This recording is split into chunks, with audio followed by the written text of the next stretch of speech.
Bonjour à vous tous. Aujourd'hui, une réflexion sur les premières sections de Shemot.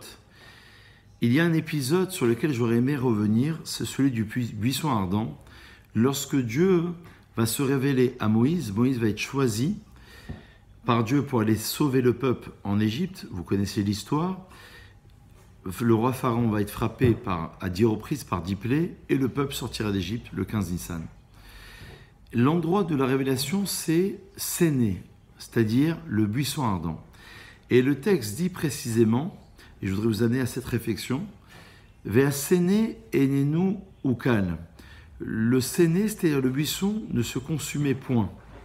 C'est-à-dire qu'il y avait un feu, et Moshe Rabbeinu se pose la question de savoir, Madouar ivar at Séné.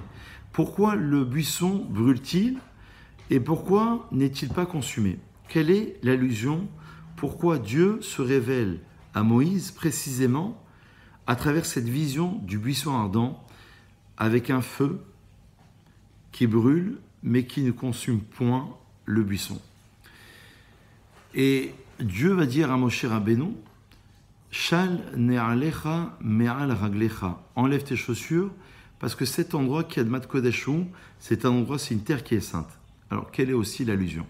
D'ailleurs, ça a été repris dans d'autres religions, le fait de se déchausser, et pour pouvoir aller prier. Ça vient essentiellement de ce passage. Alors, le Rav Hirsch et beaucoup d'autres expliquent profondément que le Séné et le buisson représentent la nature, la matière. Dieu veut dire à Moshe, Ayez Asher Ayez, je serai avec vous dans cet exil, tout comme je serai avec vous dans les autres exils. Parce que Moshe a refusé, vous le savez très bien, a refusé sa mission par modestie. Il voulait placer Aaron en premier lieu. Mais Dieu choisit Moshe Rabbeinu pour différentes raisons. Et le Rav Hirsch expliquait que tant que Dieu ne permet pas à la matière d'être consumée, elle ne pourra jamais être consumée. C'est-à-dire que le premier message, c'est de dire que vous allez traverser un exil très fort, c'est celui de l'exil égyptien. Vous allez traverser d'autres exils que nous connaissons par ailleurs, l'exil babylonien, l'exil romain, l'exil perse, et celui dans lequel nous sommes actuellement, l'exil d'Édom, qui se termine par celui de Ishmaël. Malgré tout, Dieu dit, je maîtrise la nature, il y a un feu, ce feu-là ne peut rien si moi je ne donne pas l'autorisation au feu de pouvoir brûler le buisson. Donc c'est une manière de rassurer mon cher Rabbeinu. Deuxième compréhension sur la vision du buisson ardent, qui est une compréhension très intéressante, c'est de dire que le feu représente profondément la passion. Ça veut dire représente l'élément positif et négatif. Le feu, c'est celui qui va tout dévaster sur son passage. Mais le texte dans la Torah, dans Devarim, dit « Esh dat lamo », la Torah, c'est une Torah de feu. Ça veut dire le feu, c'est aussi la passion. Et donc, quelque part, Dieu voudrait faire passer un autre message à mon cher Rabbeinu en disant que ce qu'il emportera, ce qui permettra aux enfants d'Israël, et je crois que c'est un message d'actualité, de sortir de leur exil, c'est profondément le feu de la passion. Ça veut dire de voir à travers la nature la divinité. On a cité l'autre jour une citation de Hillel dans la Gemara de Souka qui disait « Imanikan akolkan » si je suis ici, tout le monde est là. Et Hillel était un homme qui était extrêmement modeste. Donc il n'a pas pu exprimer une manière de s'enorgueillir. Alors, le Maharal expliquait, si je suis là, c'est-à-dire si je sais révéler la parole de Dieu, le Hani, ce n'est pas le Hani personnel, ce n'est pas le jeu personnel, c'est Dieu qui se révèle à travers l'homme. Alors, j'arriverai à la révélation. Donc il va falloir, dans cette vision, voir le feu, justement, le feu pas destructeur, mais le feu de la passion. Certains ont vu une allusion en disant que pourquoi Dieu demande à Moshe de ôter ses chaussures? Parce qu'il veut lui faire passer le message selon lequel il n'y a plus d'écran entre la spiritualité et la matérialité. La terre, précisément, représente la matière.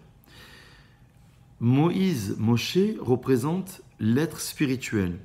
Enlever ses chaussures, ça veut dire qu'il n'y a plus d'écran entre l'homme qui représente Dieu, enfin qui porte Dieu en lui, c'est-à-dire la spiritualité, avec le monde de la matière. Et le rôle du peuple juif, c'est d'arriver, et c'est développé très longuement dans la Chassidoute pour conclure, c'est que le rôle du peuple juif, c'est celui d'amener Dieu dans les éléments les plus bas. Donc ôter ses chaussures, ça fait partie de la révélation de dire à Moshe, tu devras aller sauver ce peuple, vous devrez pour différentes raisons partir en exil, mais cet exil va vous rendre plus fort. Ce n'est pas un exil, dit le Maharal de Prague, qui vient détruire les enfants d'Israël, qui vient assimiler les enfants d'Israël. Au contraire, c'est un exil qui va permettre aux enfants d'Israël de sortir le meilleur d'eux-mêmes. Et c'est ça la notion d'épreuve dans la Torah, la notion de l'adversité, dit le Maharal de Prague. C'est qu'on va te mettre en face de difficultés, en face d'épreuves, en face de problèmes, d'expériences, mais qui vont te rendre plus fort.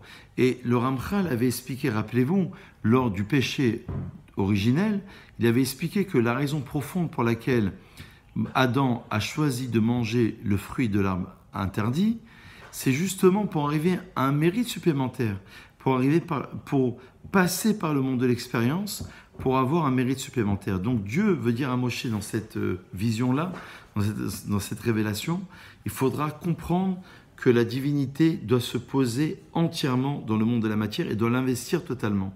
Ça, c'est un des sens que l'on peut donner au Séné, au buisson, sans oublier le jeu de mots qui est fait.